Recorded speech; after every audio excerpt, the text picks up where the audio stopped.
What's going on, everyone? This is Mitch from RespectMyRegion.com, back with another episode of the North American Weed Tour podcast, looking at the best in legal cannabis across the map and beyond. Today, joined by special guest Chris Walsh of MJ Biz. How you doing today, Chris?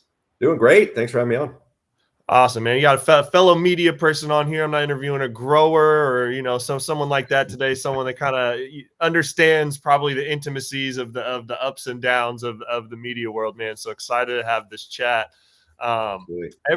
Every episode, I kick off with our guest origin story around the plant, whether that's professional, personal, whatever you choose to share. So I'm just curious, kind of when you and cannabis, the relationship between you two got started. I guess personal was really in college. I didn't get heavily into cannabis, but a lot of my friends did. So I would partake in the occasional joint or bong hit. One time it was a party we had was busted, and the cops came and saw the bong and made my friend smash it on the steps, and they all laughed while he did it. That one sticks with me. But really, it was the closer relationship is on the business side when we started MJ Biz, and really just saw a need for a professional approach to this industry through news analysis, business insights, and networking. And that's really when my appreciation for the plant and what it can do for people and how we could help the people behind the industry really came into fruition. And what year did you guys get MJ Biz started? We started in the spring of 2011.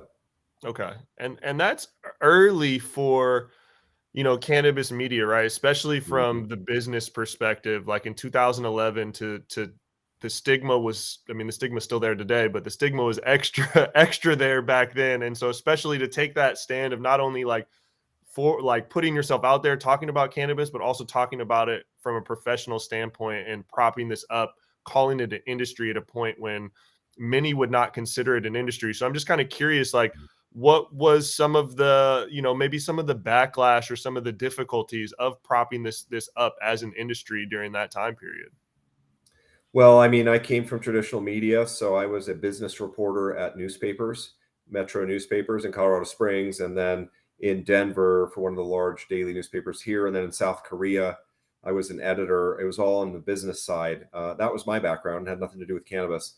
And so when we started, there wasn't anyone taking it seriously on the media side. You know, you had the High Times out there that was kind of consumery focused. You had some medical blogs and magazines out there, but a lot of things were either consumery, very patient focused advocacy, and then an army of dudes blogging from their basement while they're getting high, railing against the government, and but there wasn't anything that was really from like a professional journalist and content producer standpoint that was serving the industry and the people that were opening dispensaries, that were opening grows, that were trying to win licenses, that were making infused products, that were coming up with technology and equipment companies serving the industry. No one was talking to them or for them.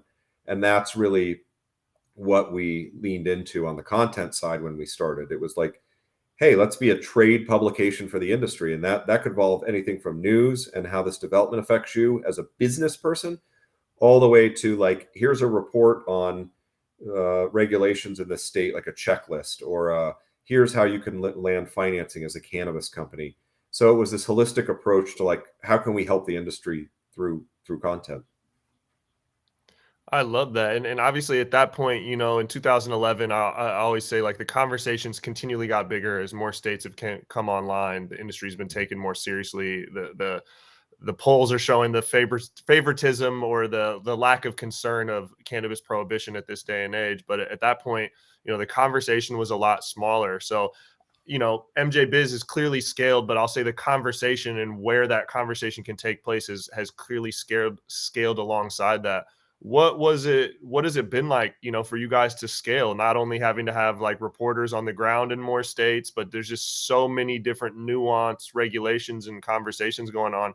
How have you guys, maintained sanity and grown alongside this conversation getting much, much larger? I mean, it's hard. Like, when we first started, it was me like out there as a reporter and an editor and a speaker, and like that was it. And you had 14 states that had legalized medical, and that some industries were starting to emerge in. So it was a challenge from day one to figure out, like, how do we best serve the industry. We don't have 50 people covering it, and there's unique issues and local issues. Is what we tried to do from the beginning, is focus on bigger picture things. Is it a big bill? Is it a big regulatory change? Is it something that has a big impact, even if it's on a specific state? And then what can you draw from that that helps others?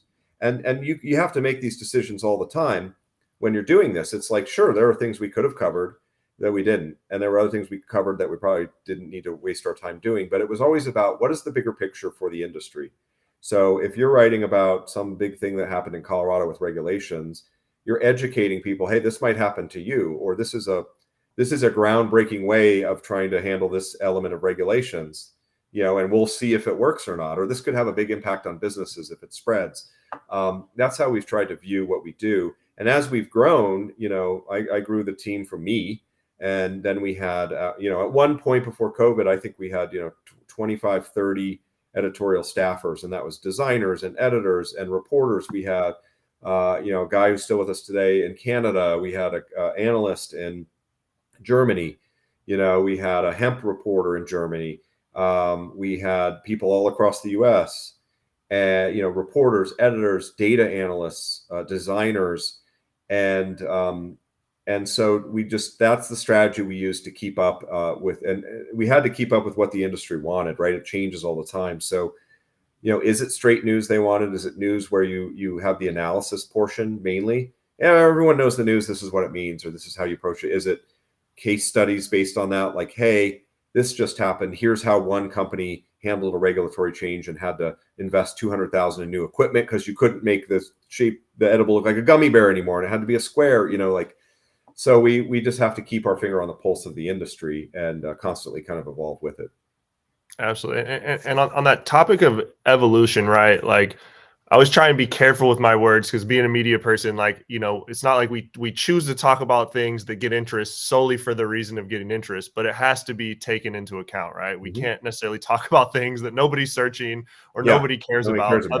Otherwise it won't reach people, right? So it has to be taken. This is a big deal, damn it. You should like it. You should read it. It doesn't but work. There's that balance of things that we passionately feel like this is a topic I really want people to care about or start thinking about. Even to on the ground floor dispensaries, right? The age old thing of, like, consumers care about the THC percentage. The industry's like, man, we don't need to care about that, but you have to cater to that people. It's a little bit different. But on the media side, what is that like, kind of approaching that balance of things that you feel like these are the conversations that you and your team truly believe are going to help progress the industry, versus also kind of making sure you meet, whether it's business executives or just readers, kind of where they're at now to, maybe earlier in that conversation than you'd like to be? Kind of what's the balance between curating those stories?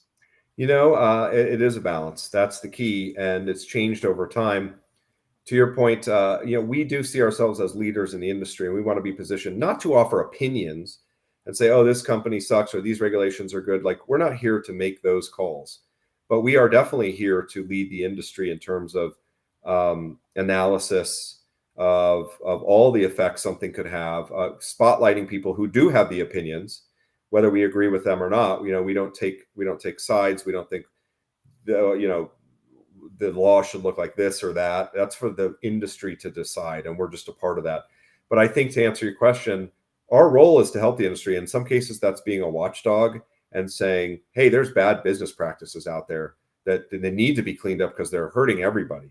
Whether that is writing a tough story because, guess what, that company's prominent and they're going to be at MJ BizCon and they're going to send a bunch of people, or they're an advertiser, or they have a big booth, and this is going to look bad. Like, this is our strategy, our philosophy on our role in the industry. And it can be hard, of course, but we don't waver in, oh, no, they're giving us a lot of money, that looks bad, their founder did this. We have to be that watchdog role.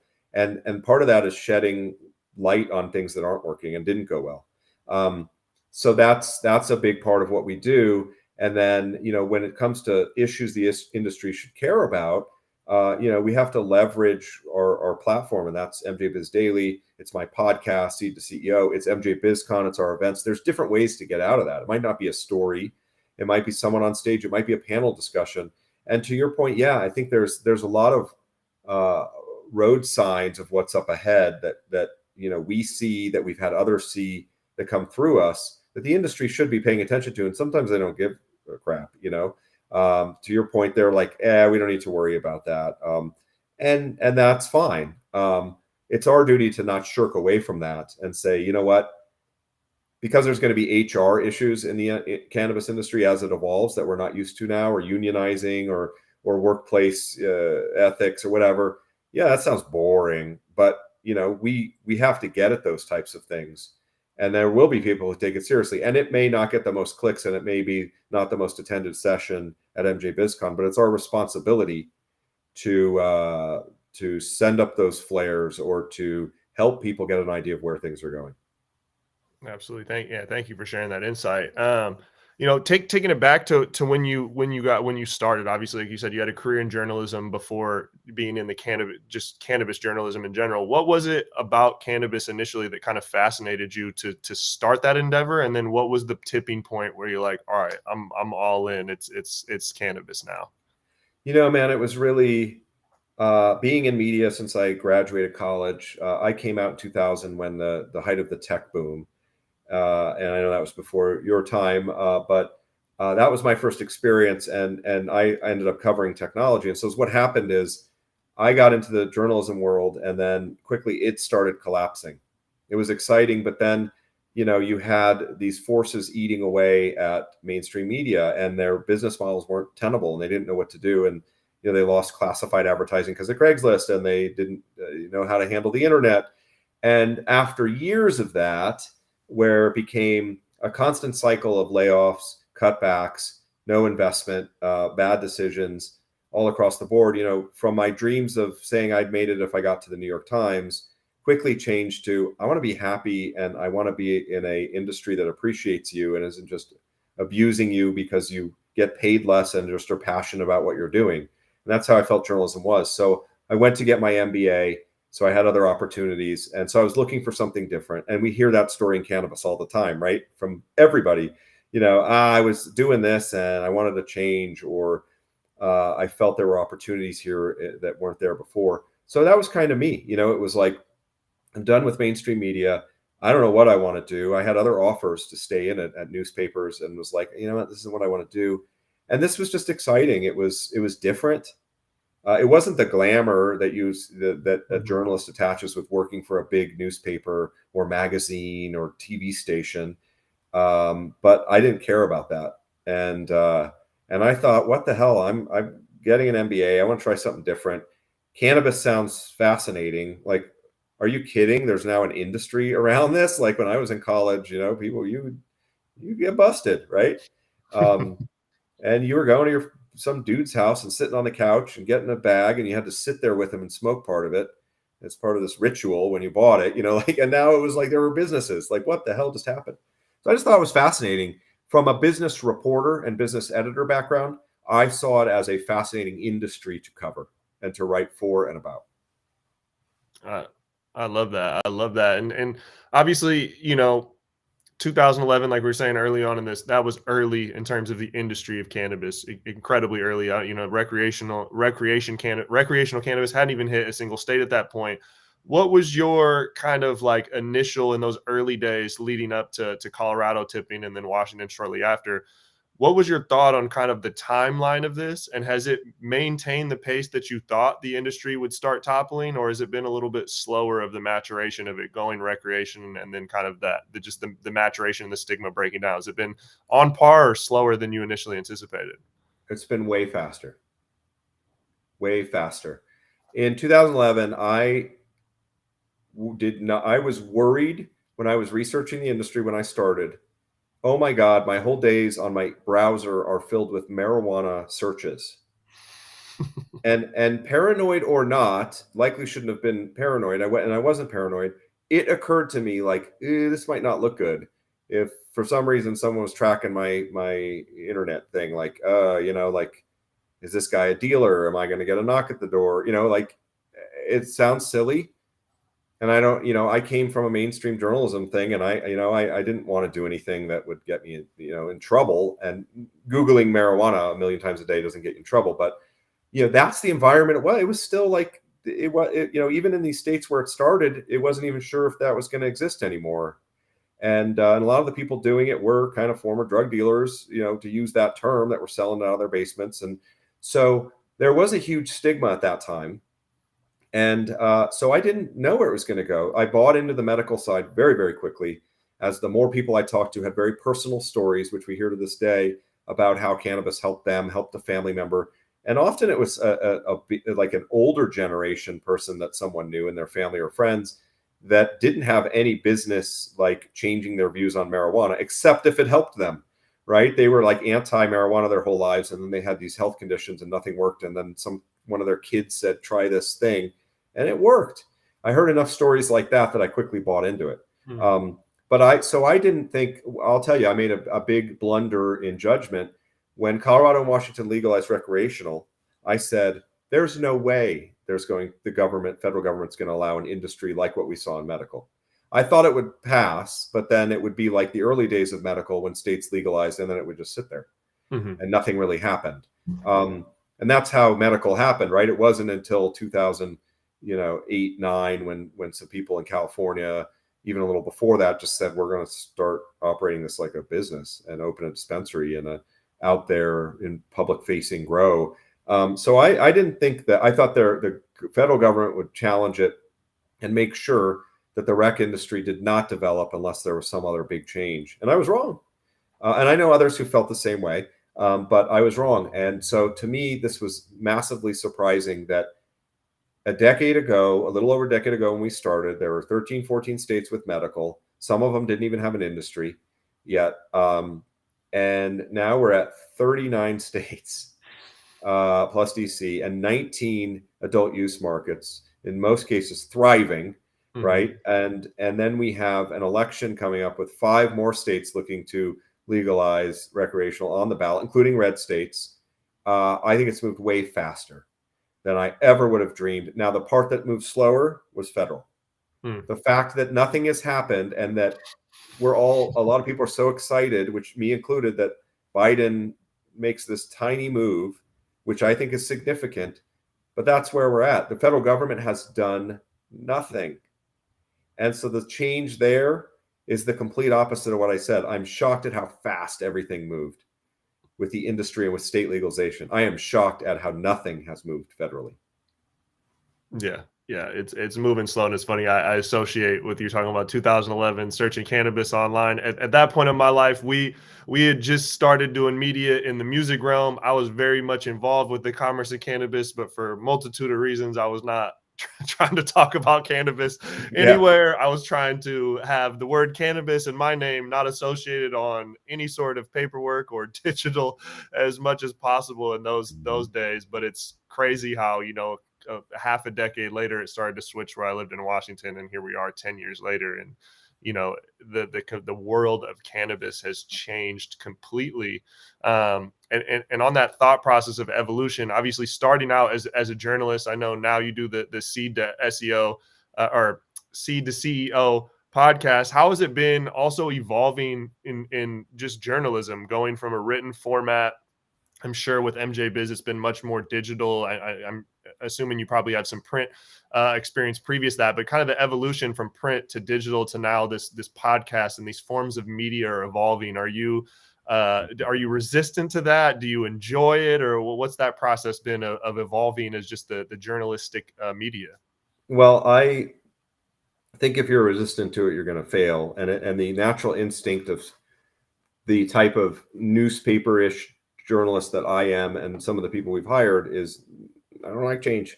Like that's the natural thing for a lot of people. And it took me a while to get there, but the world has changed. So I don't do the content creation myself that much. Now as CEO, I have my podcast, but I'm not writing stories myself or anything. So I think there's two sides to this. One is for our content, like we've got to be mobile friendly. We've got to have podcasts. We've got to look at different ways to provide content, and it's not just a written word. Maybe maybe it's a chart, and that chart says it all, and it's data.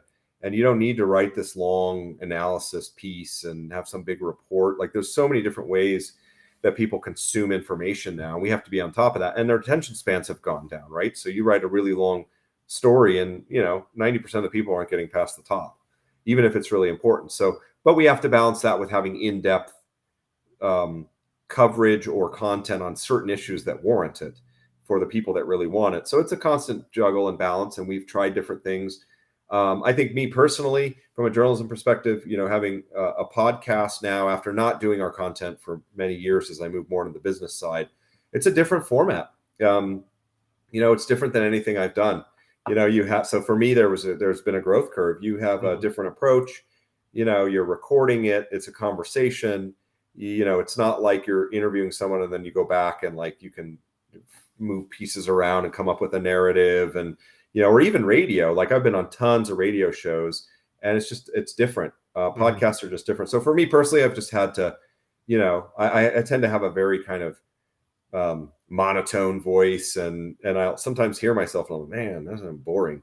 So you got to have inflection, and you got to kind of be engaging, and so for that's been interesting for me. But for MJ Biz, it's in content, we have actually started using the word content, not journalism, because it is a piece of what we do. A strong piece is journalism, but honestly, serving the industry isn't just journalism. It could be that report on what Biden's things mean for the industry. It could be it's all the educational stuff at MJ BizCon, right? It's a podcast. It might be a social post or whatever. So it might be a buyer's guide where we're like helping people find lighting for their grows. There's a lot of different ways we can do it. Yeah, no, I like that commitment to the word content, and you even mentioned it earlier in there. You're like, it could be long form, could be short form, could be a graph, right? Like, I think the media, right, not just journalism, is like telling a story, and like you said, sometimes a simple image can tell the majority of what you need to know from a story. Yeah. It's the consumption habits have evolved, and it's nice to see the form of content distribution evolve with that. And obviously MJ BizCon has been one of the biggest event, the biggest trade show in cannabis. How does it gone from transitioning from having the the publication, the content distribution, to having a physical event, and then both of those things living in tandem? What's that process been like for you to kind of watch? We made some errors along the way in fully melding those two sides that you bring up. When we started the conferences, again, small team, I had built our content up, and then we started conferences, and I was still pretty much the only person. So I was doing all our conference content. I was moderating every session. I was looking at PowerPoints and looking at them with like an editor's eye. So I was like, look, the audience is going to want to know this. This is promotional. Get that out of here. We need something on your finances here. Like, we need numbers, like, and so I was like, and we still do that to this day, but I was viewing it like I was editing a story and trying to figure out what the audience wanted. So I was heavily involved. So the two were linked closely. But as what happened as we grew is the journalism part and the content part kind of became its own pillar, and the event was over here. And yes, there was communication. The journalists have always been involved in helping with the content, being on stage, but there were disconnects, and we were seeing it as event business, content and journalism business, media business. Well, but we weren't always linking it back to the grand vision, is that those two sides are both accomplishing this, which is educating the industry, bringing them together in the right ways, and all of that. And so there was a wide period where those two sides of the business weren't syncing up like they should. One wasn't the extension of the other when we should have done that. So we had to kind of rethink how we were coordinating between the two, accomplishing the same things for the business thing, and not having them in silos. So that's just an example of you grow a business over years, and things can kind of go off and take a life of their own, and you've got to come up, stick your head up, and be like, maybe we need to rethink what's going on. And did you guys anticipate the conference to grow to the scale that it grew rather quickly, man? And especially these last 5 years, even with COVID, it seems like it's just, I don't know, from an outside perspective, it seems like it's just almost like fucking doubled over the last couple of years, the scale. Well, I mean, from a couple hundred people in 2012 to 30,000 plus, this year it has grown. That's a reflection of the industry. I'm not saying we are geniuses. I think we've done a lot of good things and we've done things the right way. But let's be honest, the industry has grown, and we were in a position where, because of how we built it, we were the dominant show, and we were able to lean into that. But it wouldn't have happened if the industry didn't grow so rapidly. And so I think that, it's been fun to watch. I don't think, in more recent years, when we understood where the industry was going and we saw the growth, we started having higher expectations for our growth of the event. But that really wasn't until the last couple of years, and then COVID kind of messed with that. Every year was it felt like every year was just a new benchmark or milestone, from the first one with a couple hundred people and 30 booths to, hey, we doubled that and we had 50 booths. And then, hey, we moved to Vegas, right? And we're in the Rio, this kind of fairly, dumpy hotel that was the only one that would take us. But I love the Rio. They were the only one that would take us. There, people complained about it left and right, but it was like, wow, we're legit as an industry. We're at the Rio in Vegas. And then having Ben Cohen, the founder of co-founder of Ben and Jerry's, be our keynote that year, I will never forget that. It was the first time like we were able to bring in someone from outside the industry from a business perspective who would speak at a cannabis conference and took it that seriously. And Ben Cohen was up there and he got a standing ovation. I remember the moment. I remember the room. I remember the feeling. And it was like a turning point, like, hey, this industry is becoming legit. So there was lots of moments along the way like that. And then, moving into the convention center and taking up big halls and then getting it dubbed, MJ BizCon week by the city, in Vegas. And then, we're legit. We're taking over the city as an industry. So it's been fun, really fun to see the growth. But with that, we've had to evolve, right? There are complaints that, we're too big, that it's hard to find your tribe now, that the show floor is difficult to navigate. So we've tried to address all these and provide more value as we've grown. Well, those are not the worst problems to have, when growth is too much, Yeah. But growing pains, man, growing pains. There's been a lot of conversation lately in the industry. Predominantly what I've been seeing is like the beverage sector. People are starting to make some grandiose projections of growth there. Whether it's delivery, further recreational legalization, the beverage sector, what areas of this industry do you kind of anticipate seeing the most growth in the next 2 to 5 years?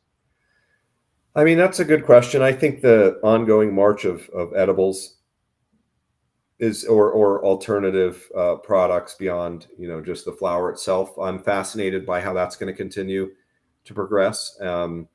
Companies are getting innovative, whether it's the water soluble powders that you can put into any drinks, or are we going to see a move towards savory edibles, not just the sweets, and low dose, like Can out of California, where you're buying a beverage with only a couple milligrams in each, and then it's more of a social experience. You can have that at a party and drink 2 or 3 of them. It's not just like popping something. Okay, I'm done. Now I'm high and I'm just standing around here in the corner.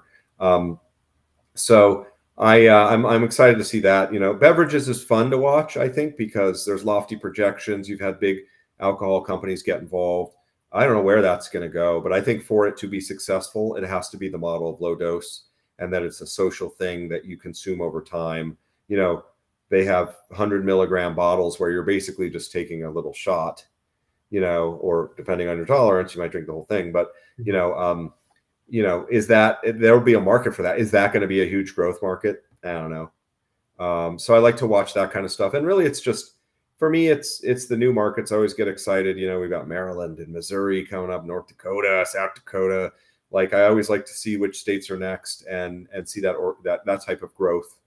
But really, I think it's federal. To me, that's where my attention is. And after Biden's remarks with the Safe Banking Act, is that going to pass here in the next 2 months? Are we going to see significant federal change? And I don't know the answer to it, but the conversation has started to change. So when I look to the future, I'm looking at things like that. Are we finally going to break the federal dam? Where's the product innovation going to come from? And the other thing is, how is the industry going to change as it matures? And how are consumers going to change? You look at, Colorado and Oregon and Washington, our first case studies really for recreational that are going into a new phase of kind of saturation, maturation, and what does that portend for the rest of the industry?